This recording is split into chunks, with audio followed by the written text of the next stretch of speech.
Të komunikimit për këtë çështje,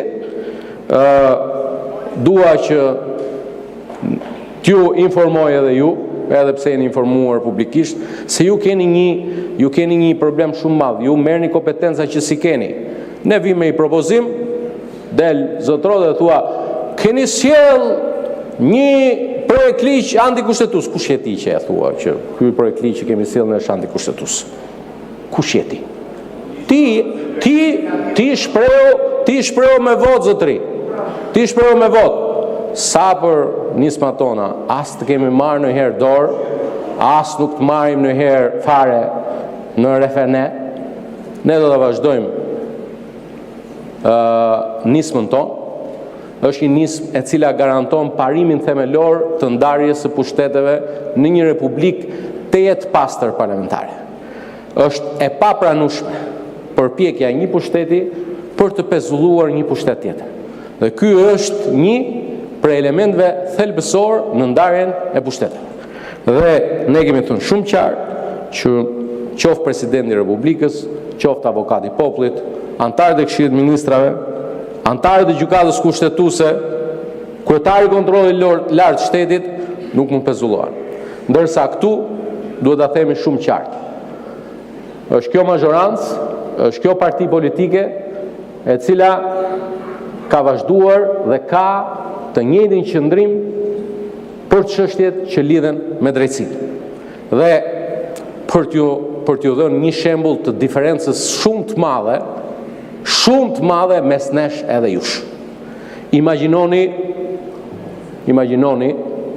sikur ngjarja e ndodhur ndaj familjarëve të një deputetje të Partisë Demokratike t'i kishte ndodhur njërit prej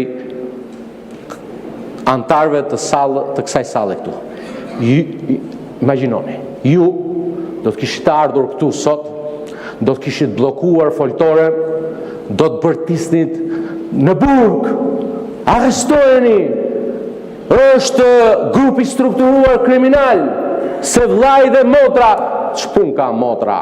Se që bën vllai në kuptimin e ligjit, dhe nuk keni për të dëgjuar as sot, as njëherë tjetër një deklarat nga ne këtu, se na doli narkosi i familjes tuaj, kështu i bie me gjuhën tuaj, me atë gjuhën e turpit, me atë gjuhën që s'ka lidhje me politikën,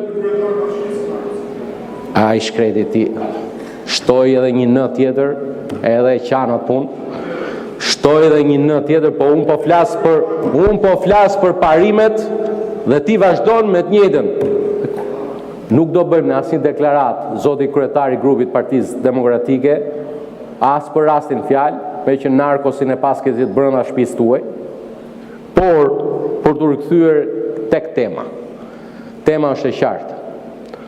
Në Republikën e Shqipërisë nuk mund, sipas frymës së kësaj kushtetute, të pezullohen autoritetet kushtetuese. Kurse si, ndërsa e drejta për hetim penal, për mas sigurie se na e bëre imunitet zotrote, është një drejtë e pakufizuar e pushtetit gjyqësor.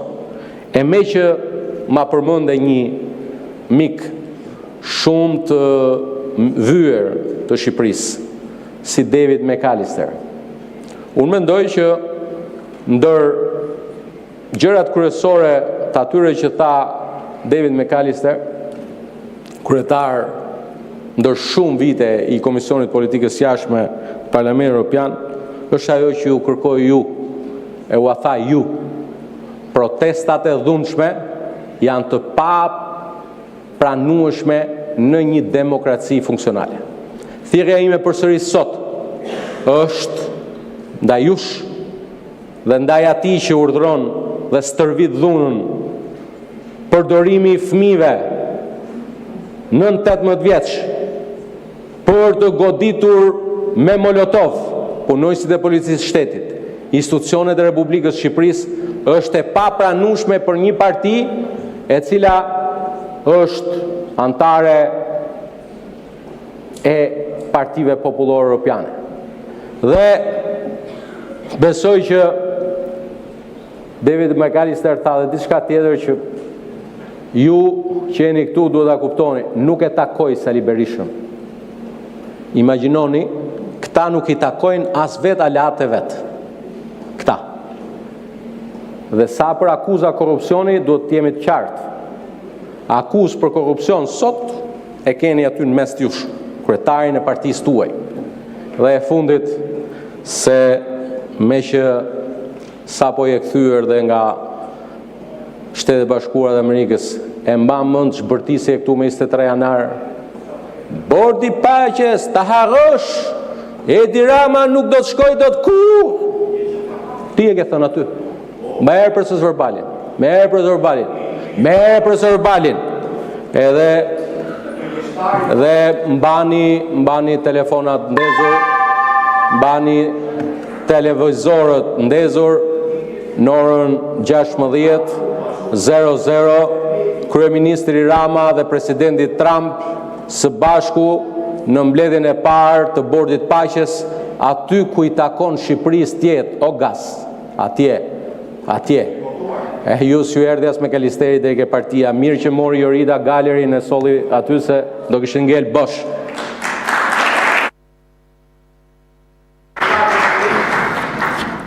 Të përfundojmë se të përfundojmë, nuk ka replik këtu. Nuk ka replik. Procedura për kalendarin ka vetëm një fjalë pro dhe një fjalë kundër. Të përfundojmë me votimin, pastaj merreni fjalën. Kalojmë procesin e votimit. Edhe në votim merre fjalën pas votimit, nuk ka ndonjë ndryshim. Nuk ka procedurë për kalendarin. Çfarë procedurë për kalendarin? Ka vetëm një diskutim pro dhe një diskutim kundër. Hedhim në votim projekt programin dhe projekt kalendarin e punimeve të kuvendit për periudhën 2 mars 20 mars 2026. Votimi do të jetë i hapur me karton. Kush është pro? Ju lutem numëroni.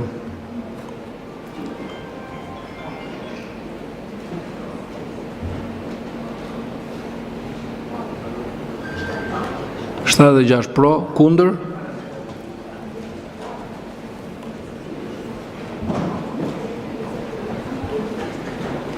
Kundër, abstenim.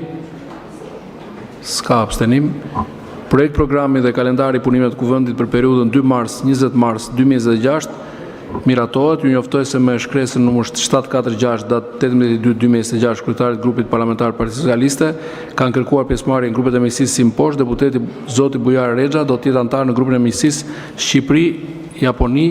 Deputeti zoti Arbian Mazniku do të jetë antar në grupin e miqësisë Shqipëri-Francë. Para se të vijmë me rendin e ditës, zoti Bardhi ka kërkuar fjalën për procedurë.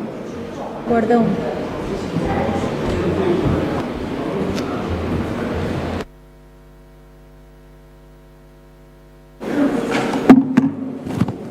Zoti kryetar, të flas për ndarje pushtetesh, njeriu që është kapur në përgjime të prokurorisë së posaçme, tek ndërhyn tek prokurori i Spakut dhe drejtori i përgjithshëm i policisë shtetit, për të liruar pronat e sekuestruara të babait Suel Çelës, ky është fundi i botës. Dhe këtë e ka bërë parafol siç ishte këtu, në këtë foltore. Është në përgjimet e prokurorisë së posaçme, si njeri që ndërhyn tek prokurori i Spakut dhe merr përsipër të ndërhyjë te drejtori i përgjithshëm i policisë shtetit për të liruar pronat e sekuestruara të babait të Suel Çelës, kapos së bandës Elbasanit. Është ai atje.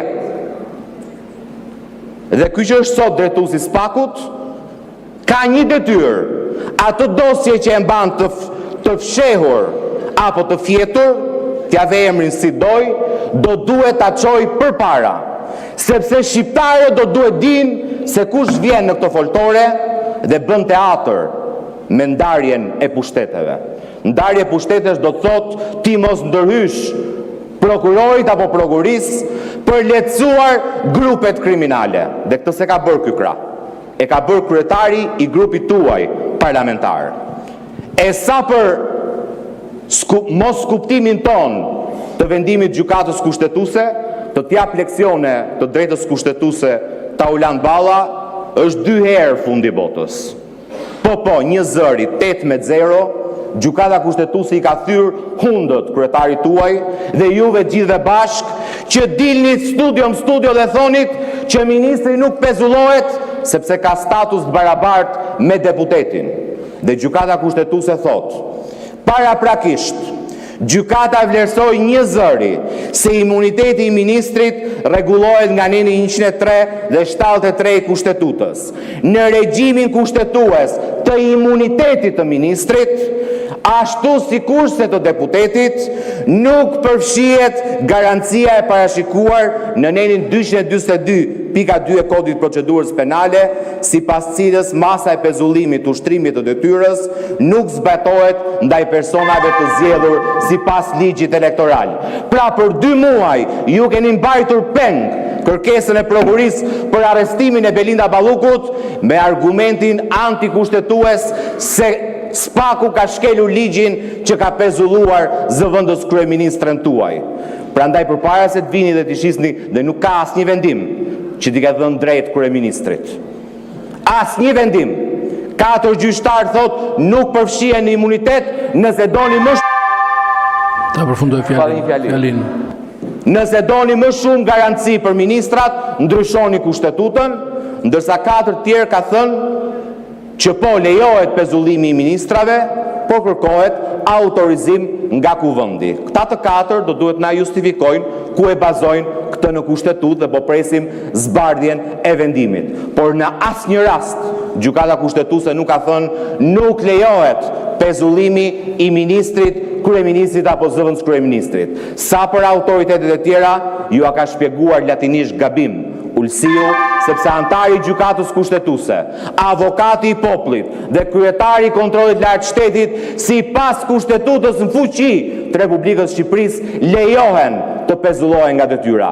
Madje po të kishin status barabartë me Belinda Ballukun, si të pandehur, sot që flasin do të ishin automatikisht pezulluar sipas Kushtetutës Republikës Shqipërisë. Por ju doni Kushtetutën e Republikës, e mbarova, Kushtetutën e Republikës Korrupsionit. Ne flasim për Kushtetutën e Republikës së Shqipërisë. Faleminderit.